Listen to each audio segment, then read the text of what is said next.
Night settled gently over Cebu City, wrapping the narrow streets in a warm, humid hush broken only by distant tricycles and the soft rhythm of rain tapping on rusted tin roofs. In a small, aging house tucked between concrete walls and tangled electric wires lived Miguel Santos, a young Filipino whose dreams were far bigger than the room he slept in. The house smelled faintly of brewed coffee and damp wood, a familiar scent of modest Filipino homes where life is simple but hearts are full. Inside, a single yellow bulb flickered above, casting long shadows on peeling walls decorated with old family photos and a small Philippine flag pinned proudly near the door. Miguel sat on the edge of his bed, holding a worn-out microphone he had bought second-hand from a market in Carbon, Cebu's busiest trading area. The wire had been repaired with black tape more times than he could remember, but to him, it was priceless. He closed his eyes and took a slow breath, steadying himself. Outside, rainwater streamed down the windows, blurring the city lights like distant stars. This was his favorite time to sing, when the world felt quiet enough to listen. By day, Miguel worked long hours at a small repair shop near Colon Street, fixing radios and speakers for barely enough pay. His hands were rough, his back often sore, but he never complained. Every peso he earned helped his family survive. His father's health had weakened over the years, and his mother sold homemade snacks to neighbors just to keep food on the table. Life had taught Miguel responsibility early, but it had also given him something precious, a voice shaped by struggle, patience, and unspoken prayers. As Miguel began to sing, his voice filled the tiny room, strong yet gentle, carrying a raw emotion that came from years of holding back tears. His mother paused her work in the kitchen, silently listening, wiping her hands on her apron.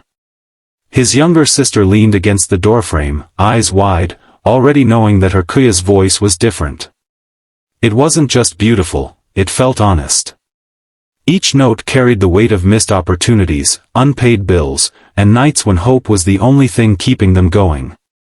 Neighbors passing by slowed their steps. Some stopped under the eaves to listen, letting the rain soak their slippers.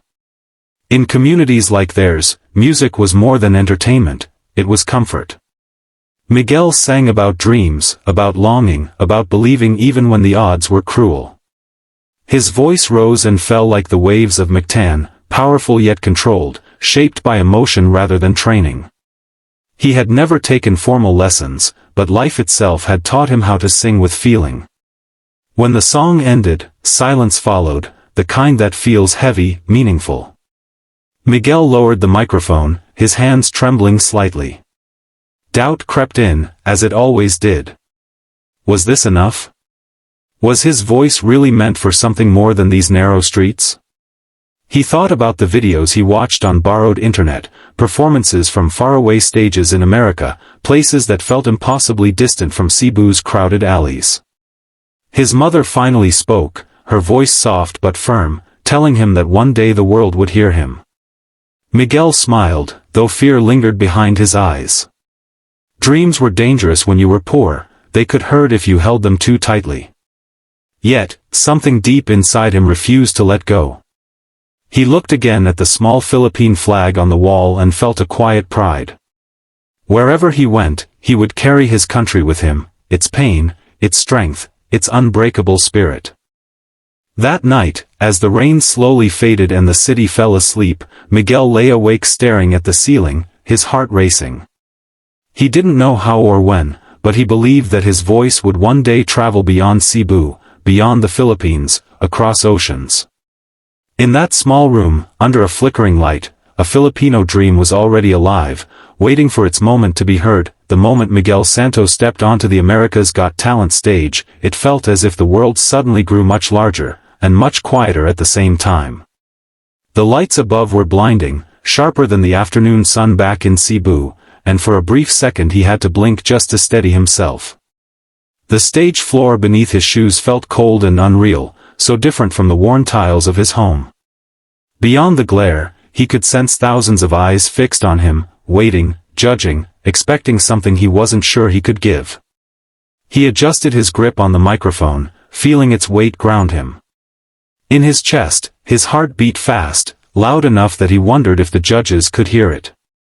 Across the room sat the panel, famous faces he had only ever seen on a small phone screen back in the Philippines. Simon Cowell sat in the center, expression unreadable, arms crossed, eyes sharp and focused. Miguel swallowed hard. Simon's reputation had reached even the narrow streets of Cebu, honest, brutal, impossible to impress. When Miguel introduced himself, his accent revealed his roots immediately. He spoke of coming from the Philippines, of growing up in Cebu City, of singing wherever and whenever he could. The audience responded with polite applause, warm but cautious. Miguel sensed it, the familiar doubt. He had seen that look before, the one that asked quietly whether someone like him truly belonged on a stage like this. As silence returned, Miguel closed his eyes for a brief second.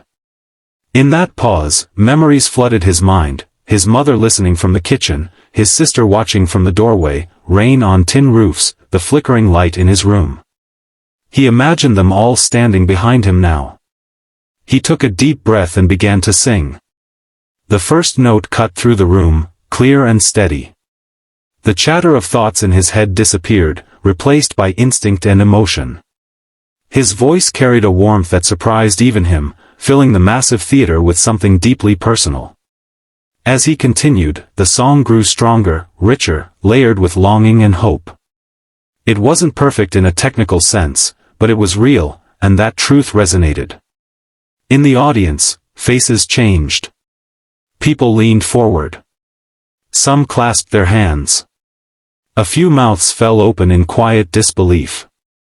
The sound coming from this Filipino singer wasn't what they had expected. It held stories, of sacrifice, of resilience, of dreams carried across oceans. His voice seemed to stretch beyond the walls of the theater, reaching back to Manila, Davao, Cebu, and every place where dreams struggled to survive. At the judges' table, Simon Cowell shifted in his seat. His brows lifted slightly, then knit together in concentration. He leaned forward, eyes locked on Miguel, as if trying to understand how such a voice could come from someone standing so humbly on the stage. Simon's skepticism softened, replaced by curiosity, and then by something closer to respect. Miguel sang the final lines with everything he had left, his voice trembling just enough to reveal the emotion underneath. When the last note faded, he opened his eyes to a silence so deep it felt endless. For a heartbeat, the world held still. Then the room erupted. Applause crashed over him like a wave. People stood, cheering, shouting, clapping with unrestrained excitement. Miguel felt his throat tighten as he fought back tears. He bowed his head slightly, overwhelmed, hands shaking as the reality of the moment finally reached him. Simon Cowell stood up, clapping slowly at first, then with growing intensity. His expression was no longer guarded. It was amazed. Miguel looked toward the judges, barely able to breathe, knowing that in this moment, his voice had spoken louder than fear, louder than doubt. A young man from Cebu City had crossed an invisible line, and America, whether it was ready or not, had just listened. For a moment after the applause exploded, Miguel Santos stood frozen at the center of the stage, the sound washing over him in waves he had never imagined. The cheers felt unreal, like a dream he might wake from at any second. His chest rose and fell quickly as he tried to steady his breathing, his fingers tightening around the microphone as if it were the only thing keeping him grounded. The bright lights no longer felt intimidating, instead, they blurred as his eyes filled with tears he could no longer hold back. At the judges' table, Simon Cowell slowly lowered his hands, his applause lingering longer than the others. He shook his head slightly, a faint smile forming, an expression rarely seen by those who feared his honesty. When he finally spoke, his voice carried through the theater with authority and surprise. He admitted that he had not expected what he heard, that he thought he knew where the performance was going, but Miguel had completely changed his mind. Coming from Simon, those words felt heavier than any trophy. Miguel listened, barely believing that this was happening to him. Each sentence from Simon felt like a door opening, one after another. Simon spoke about how the voice wasn't just strong, but emotional, how it told a story without needing explanation. He said that America sees many singers, but very few make people feel something real within seconds. Then he said the words that would stay with Miguel forever, that America wasn't ready for a voice like his, but it needed to hear it. The audience erupted again, louder than before. Miguel covered his mouth, tears finally spilling as the weight of years of struggle, doubt, and sacrifice came crashing down all at once. He thought of Cebu's narrow streets, of his parents working late into the night, of singing beside an open window while rain fell outside. All of it had led him here, to this moment where his voice had crossed oceans and touched hearts he would never meet. The other judges added their praise, but Miguel's eyes kept returning to Simon, whose nod of approval felt like a silent confirmation that this was real. When the votes came, the answer was clear. Yes after yes lit up, sealing his place in the competition. The crowd stood once more, waving flags, some even lifting small Philippine banners high above their heads. As Miguel walked off the stage, legs trembling, he felt lighter than ever before. He knew the journey ahead would not be easy, but something had changed forever. He was no longer just a young singer from Cebu City. In that moment, he became a symbol of Filipino resilience and dreams realized, proof that even the quietest voices can reach the biggest stages when they carry truth, heart, and hope.